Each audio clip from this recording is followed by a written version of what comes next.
We live in a world that's built on a really simple but kind of destructive idea. Take, make, and waste. We pull stuff out of the earth, we make things, and when we're done with them, we just throw them away. But what if we could build a totally new system? One that turns all that waste back into wealth and does it right in our own communities? Well, today, that's what we're going to dig into. How small-scale, local actions are building a new regenerative economy literally from the ground up. Seriously, think about that for a second. We use that word all the time, away, like it's some magical, faraway land where our trash just vanishes. But here's the thing. There is no away. Every single plastic bottle, every old t-shirt, every broken phone has to go somewhere. And that simple fact, well, that's where our story really begins. And this slide right here shows the huge contrast we're up against. In nature, there's really no such thing as waste. Fallen leaves break down, they become food for new life. It's this perfect, self-sustaining circle. It's beautiful, really. But in our world, a plastic bottle is a dead end. It sits there, poisoning the very systems we all depend on, creating this straight line from the factory straight to the landfill. Okay, so let's put a name to this problem we're talking about. It's called the linear economy. And yeah, it's been the engine that's powered our world for centuries. But the trouble is that engine is seriously running out of road. The whole concept is pretty straightforward, and for a long time, it seemed to work just fine. You take some raw materials, you make a product, you sell it, someone uses it, and then it gets tossed. It's a straight line. But the critical point, the thing this model completely ignores, is that we live on a planet with finite resources. It's not a never-ending supply closet. And here is the bill for that one-way street. We are currently using resources as if we have almost 2 planets, 1 3/4 of an Earth. And by 2030, that number could hit 2 full Earths. We are literally consuming our own future. I mean, this isn't just unsustainable, it's just impossible math. But, and this is a big but, there is a solution. It's an idea so powerful it could totally reshape our relationship with, well, everything we own. It's time to stop thinking in a straight line and start thinking in a circle. So let's talk about the circular economy. So unlike that linear model, a circular economy is actually designed to work like nature. The whole philosophy isn't just about using less stuff, it's about being way smarter with what we already have. The goal is a system where materials are never, ever thrown away. They're just kept in use, and our natural systems are actively regenerated.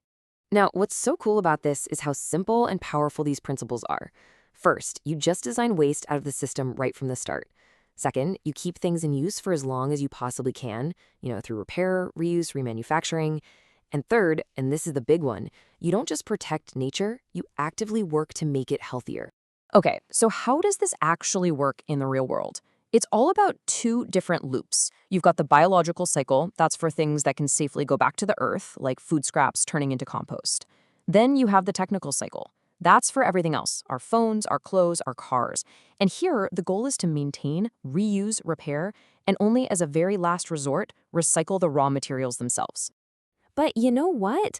We can take this idea even further.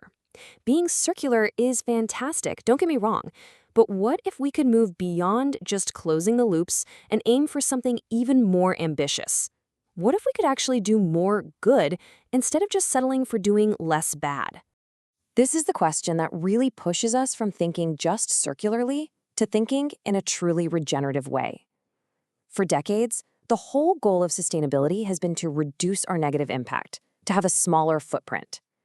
But what if our goal wasn't a smaller footprint, but a bigger, more positive handprint? This visual here does a great job of mapping out how these ideas have evolved. At the very core, you've got the circular model. That's all about creating those closed-loop systems we talked about. Building on top of that is the sustainable model, which is aiming for a net zero impact. But the ultimate goal, that outermost circle, that's the regenerative model. And that is a system that actively contributes to the health of the planet and the well-being of society. So the key takeaway here is this difference in ambition. A circular or sustainable approach basically says, hey, let's try to minimize our harm. A regenerative approach says, let's leave this place, this ecosystem, this community better than we found it. It's a huge shift from a net zero goal to a net positive one. Okay, this all sounds great in theory, but where is it actually happening? Well, the answer might be closer than you think. The real pioneers of this new economy aren't just giant global corporations. They're our own cities and our own neighborhoods. I love this quote because it just perfectly captures the power of local action. Cities are where most of us live, right? It's where most resources are consumed, and it's where most waste is generated. So that makes them the absolute perfect testing ground for new, creative, and regenerative solutions. And what's really cool is that cities aren't trying to figure this all out alone. They're collaborating. This here is the year-backed Resourceful Cities Network. It's a group of 9 European cities all working together. You can think of it like a giant idea lab where they share what's working and test out small-scale actions on the ground to speed up this transition for everybody.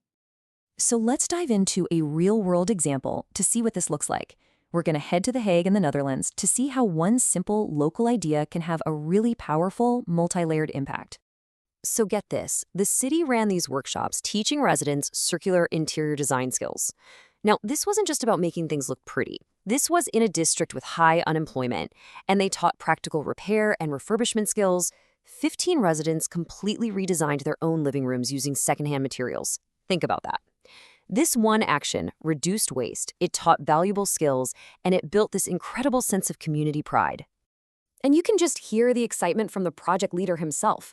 Testing ideas out in the real world with real people, that's what proves their value. It's not just a theory anymore. It's a living room that someone is genuinely proud of. That is how you build momentum. And The Hague is not alone. Just look at this. In Oslo, they're training young people to turn waste wood into brand new products. Down in Ciudad Real, Spain, they're running furniture recycling workshops. And in Mechelen, Belgium, there's a biolab that's turning waste coffee grounds into fresh mushrooms. I mean, these are all small, they're targeted, and they are absolutely brilliant ideas. So where does all this lead us? We've gone from the big problem of a linear economy to the promise of a circular one. And then we push that ambition even further toward a truly regenerative future. And this really is the ultimate takeaway. This huge shift to a better economy isn't just going to be handed down from on high. It's being built from the ground up. It's being built by people in workshops, in community gardens, and in local biolabs who see waste not as a problem, but as a genuine opportunity. And that leaves us with one final, pretty empowering thought. The creative solutions we've seen today prove that real change is local. So the next time you see something being thrown away, just ask yourself, what could that become? The answer might just be the start of the next great regenerative idea.